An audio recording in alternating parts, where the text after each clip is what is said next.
আল হাজ্জু আশহুরুম মা'লুমাত, হজের নির্দিষ্ট কয়েকটা মাস আছে, নির্দিষ্ট সময়ে হজ করবে।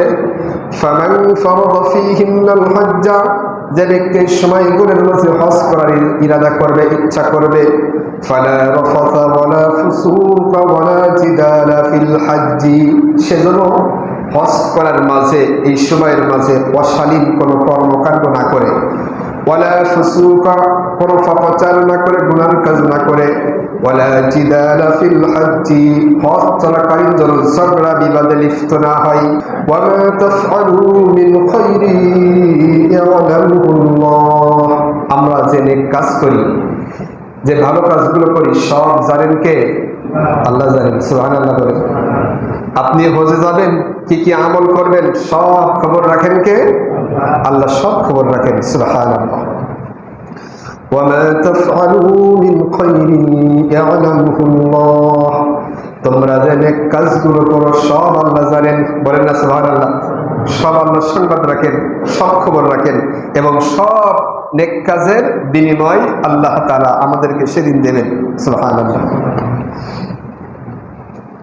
নবীজি বলেন, মান হাজ্জা ফালাম ইয়ারফুস ওয়ালাম ইয়াফসুক গুফিরা লাহু মা তাকাদ্দামা মিন যামবিহি, যে ব্যক্তি হজ করলো, হজের মধ্যে কোনো অশালীন কথাবার্তা বলল না, ওয়ালা ফুসুক ওয়ালাম ইয়াফসুক, এবং কোনো পাপাচার করলো না, গুফিরা লাহু মা তাকাদ্দামা মিন যামবিহি, তার তামাম জিন্দেগীর গুনাহগুলো ক্ষমা করে দেবেন কে?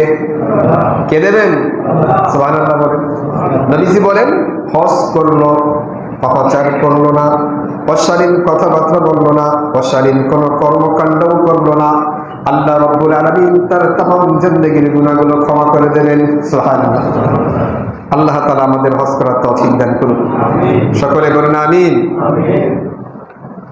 নবীজি আর একটা হাদিসের মধ্যে বলেন, মান হাজ্জা ফালাম ইয়ারফুস ওয়ালাম ইয়াফসুক, যে ব্যক্তি হজ করলো, অশালীন কথা বললো না, ওয়ালাম ইয়াফসুক, কোনো পাপাচার করলো না, রাজাআ কায়াউমিন ওয়ালাদাতহু উম্মুহু, বুখারীর বর্ণনা। নবীজি বলেন, হজ করলো, অশালীন কথা বললো না, পাপাচার করলো না, গুনার কাজ করলো না, সে ব্যক্তি নিষ্পাপ নবজাতক সন্তানের মতো পবিত্র হয়ে ঘরে ফেরে। সুবহানাল্লাহ। একেবারে নিষ্পাপ একজন সন্তানকে তার মা যখন জন্ম দেয়, সে যেরকম নিষ্পাপ পবিত্র জীবন নিয়ে পৃথিবীতে আসে, হজ করার পরে একজন হাজী সাহেব ঠিক সেভাবেই নিষ্পাপ পবিত্র হয়ে ঘরে ফেরে। সুবহানাল্লাহ। আপনারা খুশি হন নাই? খুশি হয়েছেন? সুবহানাল্লাহ বলেন নাই? আল্লাহ তাআলা আমাদের এভাবে হজ করার তৌফিক দান করুক। সবাই বলুন আমিন। আরেকটা হজ আছে যেটাকে আমরা উমরা বলি অথবা ছোট হজ বলি। নবীজি সম্পর্কে বলেন, আল উমরাতু ইলাল উমরা কাফারাতুন লিমা বাইনাহুমা, এক উমরা আর এক উমরা পর্যন্ত যে পরিমাণ গুনাহ হয়, উমরা পিছনের সব গুনাহগুলো মুছে দেয়। সুবহানাল্লাহ। এক উমরা আর এক উমরা পর্যন্ত যে পরিমাণ গুনাহ হতে পারে, নবীজি বলেন উমরা তার পিছনের সব গুনাহগুলো মুছে দেয়, নিষ্পাপ করে দেয়। সুবহানাল্লাহ। ওয়াল হাজ্জুল মাবরুর লাইসা লাহু জাযাউন ইল্লাল জান্নাহ, কোন উমরা তো করলেন, যদি বড় হজ করেন, নবীজি বলেন হজ্জে মাবরুরের বিনিময়ে কেবলমাত্র জান্নাত। সুবহানাল্লাহ। হজ্জে মাবরুরের বিনিময়ে জান্নাত ছাড়া আর কিছুই না। হজ্জে মাবরুর যদি আপনার নসিবে হয়ে যায়, নবীজি বলেন এটার বিনিময়ে জান্নাত ছাড়া আর কিছুই না। সুবহানাল্লাহ। আর আসতে বলেন, আল্লাহ তাআলা আমাদের হজ্জে মাবরুর করার তৌফিক দান করুক। সকলে বলুন আমিন। হজ্জে মাবরুর এটা কি জিনিস? হজ মাবরুর কিভাবে হয়, অর্থাৎ হজ কবুল কিভাবে হয়? ইমাম কুরতুবী রাহিমাহুল্লাহ, তিনি একজন বিশ্ববিখ্যাত মুফাসসির। তাফসিরে কুরতুবী তিনি লিখেছেন, তার তাফসিরে তিনি লিখেছেন হজ মাবরুর হওয়ার জন্য 5টা শর্ত আছে। হজ মাবরুর হওয়ার জন্য, কবুল হওয়ার জন্য 5 শর্ত। কয় শর্ত বলেন? হজ কবুল হওয়ার জন্য কয় শর্ত? 5 শর্ত। কয় শর্ত? 5 শর্ত। ইমাম কুরতুবী রাহিমাহুল্লাহ লিখেন হজ কবুল হওয়ার জন্য সর্বপ্রথম তার ইখলাস হতে হবে, নিয়ত সঠিক হতে হবে। কি হতে হবে? নিয়ত সঠিক হতে হবে। নিয়ত বেঠিক সেটা আবার কেমন? ইখলাস নাই, নিয়ত সঠিক নাই, এটা আবার কেমন? কিছু মানুষ দেখবেন যারা হজ করে শুধুমাত্র নামের শুরুতে আলহাজ বৃদ্ধি করার জন্য, নামের টাইটেলে আলহাজ লাগানোর জন্য। এমন মানুষ আছে না নাই? আছে না?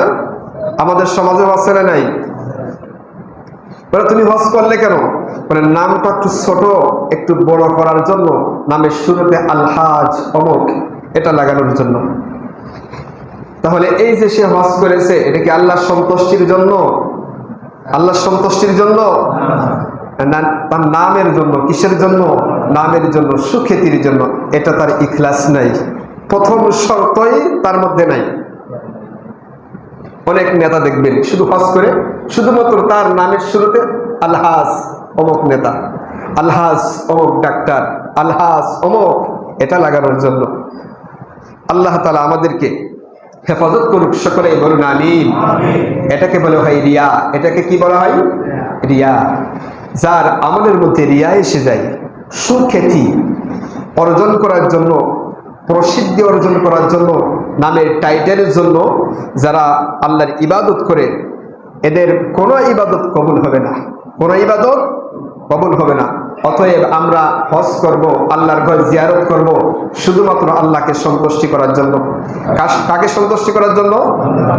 সবাই বলেন, কাকে সন্তুষ্টি করার জন্য? আপনি হজ করেন, কাউকে বলা লাগবে না, কাউকে বলার প্রয়োজন নাই। মানুষ না জানলে কোনো সমস্যা নাই, জানবেন কে? আল্লাহ। আল্লাহ প্রথমেই বললেন, ওয়ামা তাফআলু মিন খাইরিন ইয়ালামুহুল্লাহ। তোমরা যে নেক কাজ করো সব খবর রাখেন কে? কে রাখেন? আল্লাহ। আল্লাহ বলেন ইয়ালামুহুল্লাহ, আল্লাহ সব জানেন, আল্লাহ সব খবর রাখেন। অতএব আমরা আল্লাহকে সন্তুষ্টি করার জন্য হজ করব। রাজি আছেন ইনশাআল্লাহ? আল্লাহ আমাদের তৌফিক দান করুক, সকলে বলুন আমিন। হজ কবুল হওয়ার জন্য দ্বিতীয় শর্ত হজের প্রস্তুতি গ্রহণ করা। কি করা? হজের প্রস্তুতি। হজের প্রস্তুতি আবার কেমন? হজের সর্বপ্রথম প্রস্তুতি হলো, আমার কাছে যদি কোনো মানুষের হক থাকে, হকুল ইবাদ, বান্দার হক থাকে, বান্দার হক বান্দাকে বুঝাই দেওয়া।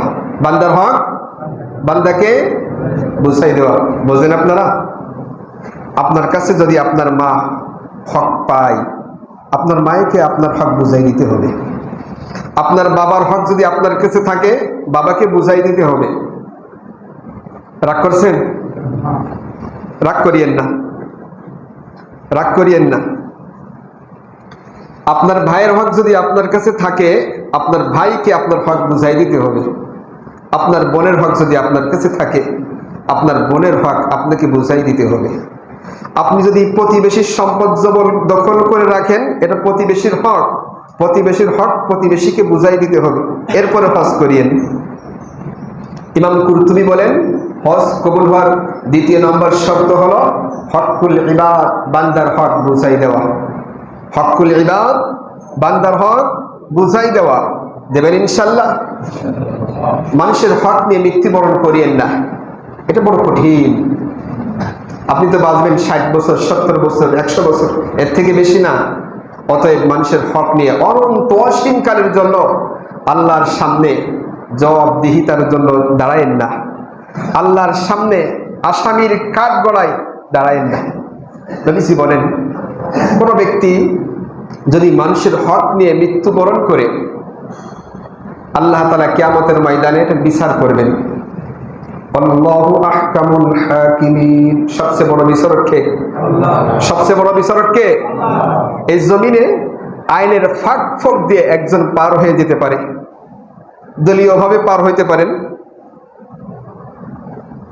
মালের বিনিময়ে টাকা দিয়ে পার হয়ে যেতে পারেন, কোন অদৃশ্য শক্তি ব্যবহার করে আইনের ফাঁক ফোকর দিয়ে পার হয়ে যেতে পারেন, কিন্তু কিয়ামতের ময়দানে পারবেন? মালিক ইয়াউমিদ্দিন, সেদিনের মালিককে? আল্লাহ। আল্লাহু আহকামুল হাকিমিন। আল্লাহ বলেন, সেদিন আমি বিচারকদেরও বিচার করব। সুবহানাল্লাহ বলেন। এখন যে সকল বিচারক দেখতেছেন, রাষ্ট্রীয় আন্তর্জাতিক সব বিচারকদের বিচার করবেন কে? আল্লাহ। এজন্যই বলেন আল্লাহু আহকামুল হাকিমিন, সবচেয়ে বড় বিচারক কে? আল্লাহ। সেদিন পার হতে পারবেন না। নবীজি বলেন যার হক আপনি রেখেছেন কিয়ামতের ময়দানে সে দাঁড়িয়ে যাবে, আল্লাহকে বলবে আল্লাহ আমি ওর কাছে হক পাই, আমি আপনার কাছে বিচার চাই, দুনিয়াতে বিচার পাইনি, আমি দুর্বল ছিলাম, অথবা বিরোধী দলীয় ছিলাম, অথবা আমার মাল ছিল না, টাকা ছিল না, দুর্বলতার সুযোগ নিয়ে আমার বিচার কেউ করেনি, আর আমি বিচারও পাইনি, আমার হক আমি বুঝে পাইনি, আজ আমি হক চাই। আল্লাহ বলেন হ্যাঁ আমি প্রত্যেকের হক আজ বুঝাই দেব। সুবহানাল্লাহ। দুর্বল আপনি, আপনি দুর্বল, চিন্তিত হয়েন না, আপনার জন্য সুখবর আছে। আপনি গরিব, আপনি দরিদ্র, আপনি মনে কষ্ট নিয়েন না, এটার বিনিময়ে আল্লাহ এমন কিছু দেবেন আপনি সেদিন খুশি হয়ে যাবেন। সুবহানাল্লাহ। নবীজি বলেন বলবে আল্লাহ আমি হক পাই, আমার হক দিচ্ছে না, দেয় নাই, আজ আমি আপনার থেকে নিতে চাই। আল্লাহ তখন সে ব্যক্তিকে বলবেন তোমার থেকে যে টাকা পাই তাকে বুঝাই দাও, তোমার থেকে যে জমিন পাই ওটা বুঝাই দাও, তোমার থেকে যে সম্পদ পাই তুমি তাকে দিয়ে দাও, তোমার থেকে যেটা পাই সেটা এখন দিয়ে দাও। সেদিন তো কিছু থাকবে না, সব অচল হয়ে যাবে, সব ব্যান্ড হয়ে যাবে, কিছু থাকবে না। সেদিন সচল থাকবে শুধুমাত্র মানুষের নেক আমল। সচল কি থাকবে? নেক আমল, আর সব ব্যান্ড হয়ে যাবে। এখন বড় বড় অ্যাকাউন্ট দেখছেন না, অ্যাকাউন্টে অনেক টাকা, অনেক সঞ্চয়, যেগুলো দেখছেন না, অনেক মাথাওয়ালা দেখছেন, সব ব্যান্ড হয়ে যাবে, সব অচল হয়ে যাবে। সেদিনের দৃশ্য বড় ভয়াবহ। বলবে আল্লাহ আমার তো কিছু নাই, কি দেব? আল্লাহ বলবেন তোমার নেক আমলগুলো দিয়ে দাও। তো তার নেক আমল যা ছিল এগুলো ট্রান্সফার হবে, এগুলো তাকে দিয়ে দেওয়া হবে। নেক আমল দিতে দিতে আবার কিছু মানুষ আসবে, এসে বলবে আল্লাহ আমিও হক পাই। বলবে তোমাকে দেওয়ার মতো তো কিছু নাই, ঠিক আছে তোমার আমলে যে গুনাহগুলো ছিল ওই গুনাহগুলো এর আমল নামায় চাপাই দাও। নাউজুবিল্লাহ বলেন, নাউজুবিল্লাহ বলেন। সেদিন বড় কঠোর হবে। অতএব জমিনেই পৃথিবীতে বেঁচে থাকা অবস্থায় আমরা প্রত্যেকের হক বুঝাই দেব। পারবেন ইনশাল্লাহ? রাগ করেন না, কষ্ট নিয়েন না, একদিন আপনিও থাকবেন না, আমিও থাকবো না। হয়তো আমার কথাগুলো থাকবে, আমি নবীজির হাদিস, নবীজির মেসেজ আপনাদের পর্যন্ত পৌঁছে দিলাম মাত্র, তাছাড়া আর কিছু না। রাগ করেন না, কষ্ট নিয়েন না, আমল করার চেষ্টা করেন। আল্লাহ তাআলা আমাদের আমল করার তৌফিক দান করুন। ইমাম কুরতুবী রাহিমাহুল্লাহ বলেন হজ কবুল হওয়ার ৩য় নম্বর শর্ত হলো উদ্দেশ্য ও বাস্তবতার প্রতি লক্ষ্য রাখা। উদ্দেশ্য কি? আল্লাহর সন্তুষ্টি। আমরা যখন হজ করব প্রতিটা পদক্ষেপে, প্রতিটা কদমে খেয়াল রাখবো যে আমার ইখলাস, আমার সঠিক নিয়ত আছে কিনা, নাকি রিয়া এসে গেছে, আমার নিয়ত ঠিক আছে কিনা, প্রত্যেকটা পর্বে, প্রত্যেকটা পদক্ষেপে, প্রতিটা কদমে লক্ষ্য রাখা। কারণ শয়তান আপনাকে ধোঁকা দেবে। বড় নেক কাজ, এত বড় নেক কাজ, আপনি সফর করবেন আর তামাম জিন্দেগির গুনাহগুলো ক্ষমা হয়ে যাবে, আপনি জান্নাতের অধিবাসী হয়ে যাবেন। শয়তান এক মুহূর্তের জন্য এটা চায় না। অতএব শয়তান প্রতিটা পদক্ষেপে, প্রতিটা কদমে আপনাকে ধোঁকা দেওয়ার চেষ্টা করবে। অতএব প্রতিটা মুহূর্তে আমরা দেখব আমি কার জন্য হজ করতেছি, আমি কি জন্য করতেছি, আমি কার সন্তুষ্টি চাই। আল্লাহ তাআলা আমাদের বুঝার তৌফিক দান করুন। ৪র্থ নম্বর শর্ত হলো গুনাহ ও নিষিদ্ধ কর্ম থেকে বিরত থাকা। হজের মধ্যে কোনো গুনাহ করা যাবে না। তাহলে হজ থেকে এসে করা যাবে? হজ থেকে এসে করা যাবে না, হজ থেকে এসেও করা যাবে না। বিশেষভাবে আল্লাহর এই সফরে, এটাকে বলা হয় আব্দুল্লাহ, আল্লাহর প্রতিনিধি। আল্লাহর প্রতিনিধি হয়ে যে সফর আপনি করছেন, এই সফরে কোনো নিষিদ্ধ কোনো গুনাহ কাজ করা যাবে না। সর্বক্ষণ আল্লাহর ইবাদতে, জিকিরে, ফিকিরে লিপ্ত থাকা।